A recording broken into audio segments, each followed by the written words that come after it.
Nach 6 Monaten gemeinsamer Wegfindung in Schweden ist mein Partner wieder zurück nach Deutschland gegangen. Und ich lebe seitdem wieder alleine in meinem Schwedenhaus.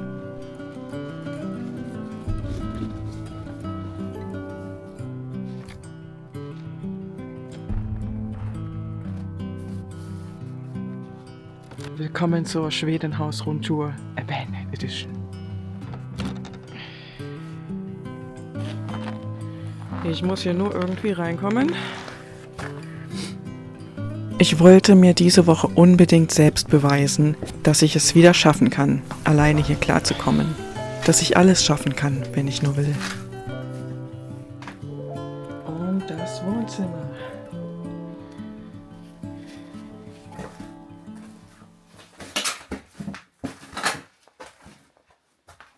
Dieses alte Haus hier steht auf dem Grundstück meines Nachbarn und der hat schon seit Jahren den Plan gehabt, es abzureißen, weil es einfach sehr marode ist und nicht mehr zu retten. Und als Markus hierher gekommen ist, hat er diese Chance genutzt und angefangen, das Haus nach und nach abzubauen, weil wir dieses ganze Material wiederverwenden konnten für unseren Pavillon. Und was ich jetzt machen werde, ist, ich werde mir welche von den Wandpaneelen schnappen, versuchen abzumachen, weil ich die nämlich in meiner Küche nutzen möchte. Und so war ich voller Tatendrang und habe einfach angefangen mit den ersten Vorbereitungen für mein Low-Budget-Küchen-Makeover.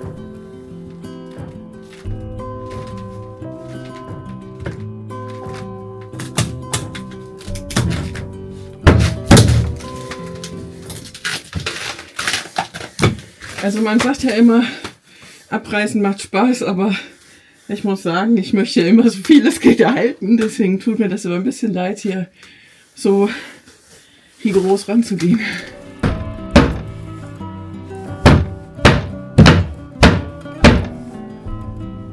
Das funktioniert.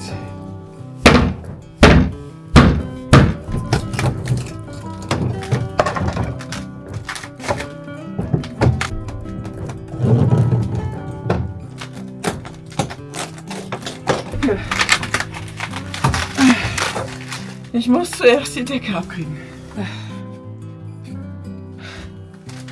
Ich habe mich vorgearbeitet.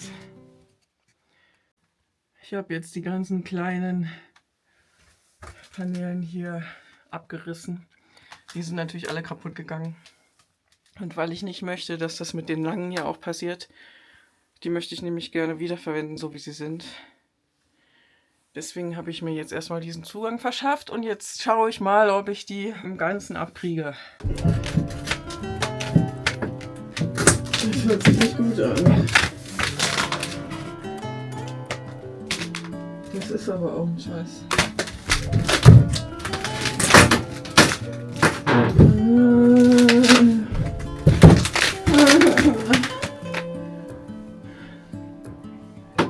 Ich will die nicht kaputt machen. Ich habe mich dazu entschieden, erstmal eine kleine Pause zu machen. Ich muss nach dem Feuer schauen, das ist jetzt höchstwahrscheinlich schon wieder aus. Wir machen da später weiter.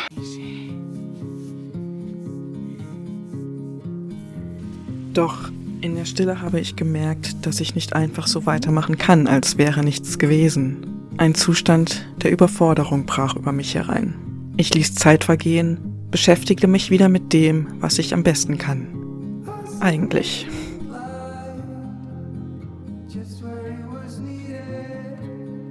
Ich bereite jetzt eine kleine schwedische Fika vor. Ich mache Rosmarinwaffeln mit Kalamat-Oliven und Tomaten. Und die sind glutenfrei und proteinreich.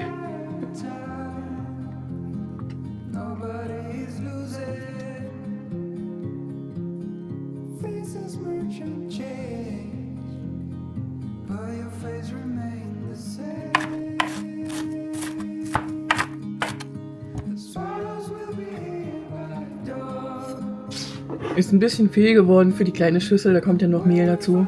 Ich glaube, ich brauche eine größere Schüssel.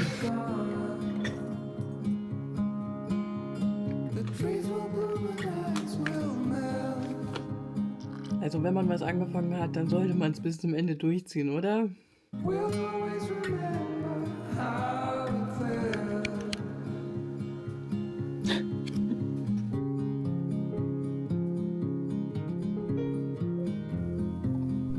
Diese Woche wollte einfach nichts so richtig klappen und ich spürte, ich muss mich wieder mit dem beschäftigen, was mich innerlich blockiert. Ich tauchte immer tiefer ein in einen Prozess des mentalen Aufräumens. Es war dringend notwendig, denn die letzten Ereignisse haben meine innere Stabilität erneut erschüttert. In der letzten Zeit habe ich etwas mehr Abstand von YouTube genommen. Es fiel mir schwer, mich mit voller Präsenz auf eure wundervollen Kommentare einzulassen. Meine letzten Videos haben so viele neue Menschen erreicht, die nun ein Teil von meiner Reise geworden sind.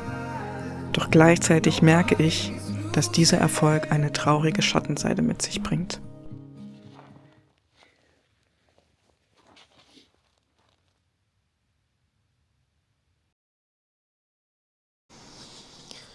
Ich finde es sehr traurig, dass ich das hier ansprechen muss, aber ich habe die Beobachtung gemacht, dass es mit zunehmender Reichweite leider auch immer mehr Menschen gibt, die übergriffige Kommentare hinterlassen, die sich im Schutz des Internets Beleidigungen erlauben, die meine Offenheit nutzen, um sie in Phasen der Schwäche als Waffe gegen mich einzusetzen und mich als blöd, naiv und dumm darzustellen. Es gibt Menschen, die meine Entscheidungsfähigkeit in Frage stellen und die meine Entscheidungen und allgemein mein Leben hier in Schweden bewerten.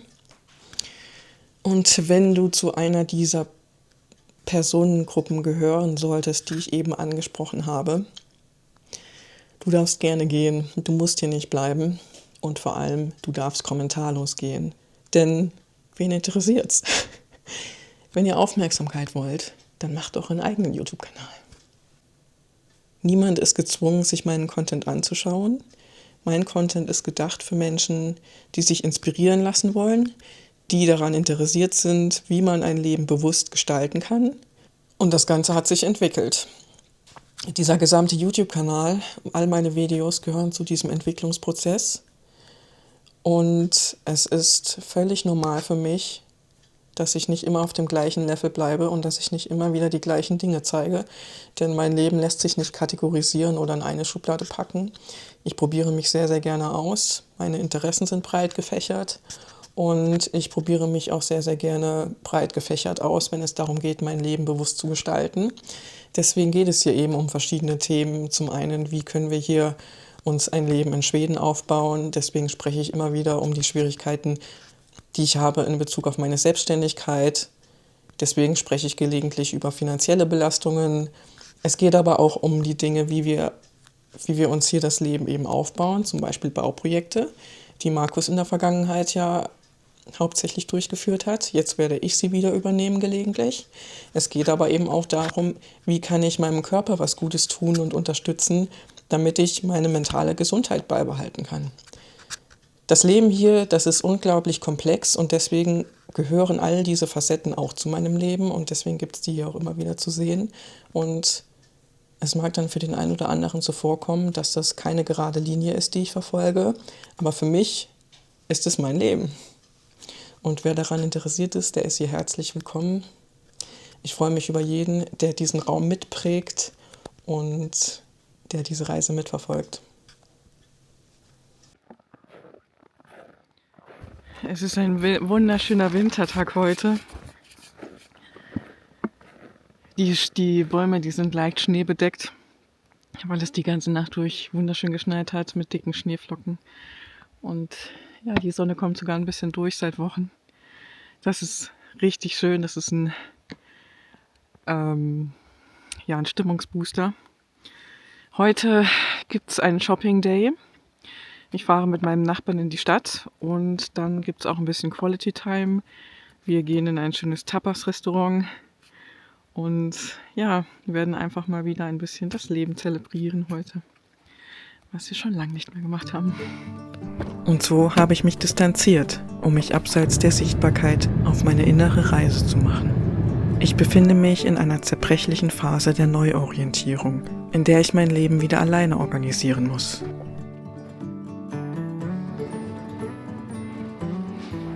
In solchen Momenten habe ich oft den Drang verspürt, mich zurückzuziehen, um für mich Klarheit zu gewinnen. Doch diesmal wusste ich, es wird nicht besser, wenn ich im Grübeln versinke. Und so habe ich mich diese Woche eingelassen auf soziale Aktivitäten. Denn wo kann man sich besser selbst erkennen als im Spiegel der Geselligkeit?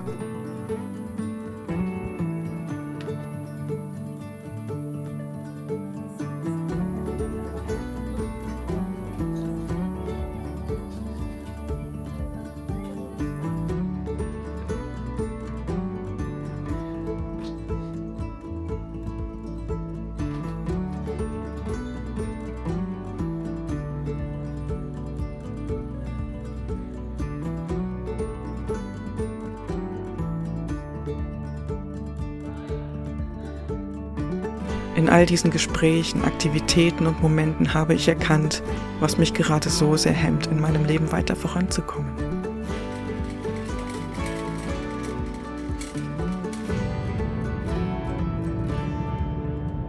Das Fehlen von Rückhalt. Als ich dieses Küchen-Makeover-Projekt gestartet habe, da war ich voller Hoffnung und Überzeugung, dass ich am Ende dieser Woche schon zumindest die ersten Bretter an die Wand genagelt habe und dass ich schon sehr viel weiter bin, als ich es momentan bin. Ich habe dann aber wieder festgestellt, dass es mich überfordert gerade, diese ganzen Arbeiten alleine zu machen.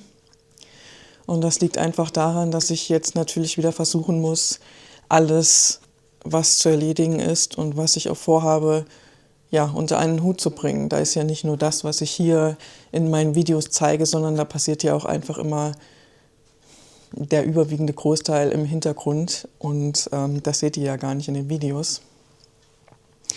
Und das ist natürlich jetzt die größte Herausforderung, die ich habe. Deswegen muss ich mir eingestehen, dass mein Küchen-Makeover einfach noch länger Zeit nehmen wird und vielleicht dauert es auch noch ein paar Wochen, obwohl ich gar nicht so viele große Sachen vorhabe, aber es ist einfach so, wie es ist.